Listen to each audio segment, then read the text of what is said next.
Hello, আসসালামু আলাইকুম। আমি হ্যানার প্রতিদিনের রান্না চ্যানেল থেকে হ্যানা বলছি।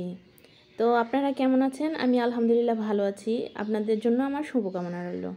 তো আমি আজকে লাল শাক ভাজি রেসিপি করব। তো লাল শাকটা আমি ধুয়ে কেটে নিয়েছি। তো এখন আমি কড়াইতে বসিয়ে দিলাম চুলোতে।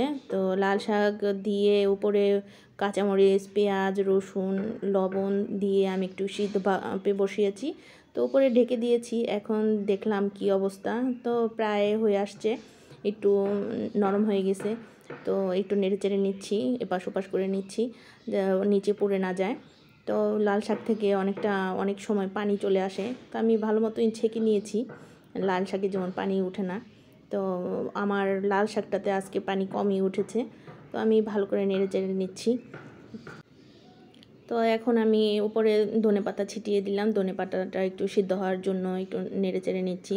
কিছুক্ষণ রাখবো, নেড়েচেড়ে নেব। তো ধনেপাতাটা দিলে কি শাকটার ঘ্রাণটা ভালো লাগে, স্বাদও ভিন্ন আসে। তো আমার ভালো লাগে। এখন শাকটা একটু হয়ে আছে, আমি একটু নরম করার জন্য থেতলে নিলাম, যাতে আর একটু নরম সফট হয়। তো শাক ভাজিটা ভালো লাগে। তো এখন আমি শাক ভাজিটা করার জন্য তো একটু নেড়ে চেড়ে নিচ্ছি। তো এখন আমি এটা নামিয়ে নেব। তো অন্য একটা কড়াইতে চুলা বসিয়েছি, হালকা একটু তেল দিয়ে দিলাম। তেলটা একটু গরম হবে, যেহেতু সরিষার তেল দিয়েছি। তো আঁচ দিয়ে সরিষার তেলের গন্ধটা একটু যেমন হয়ে যায়।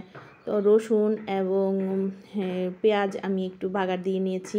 তার উপরে আমি লাল শাকগুলো দিয়ে দিলাম।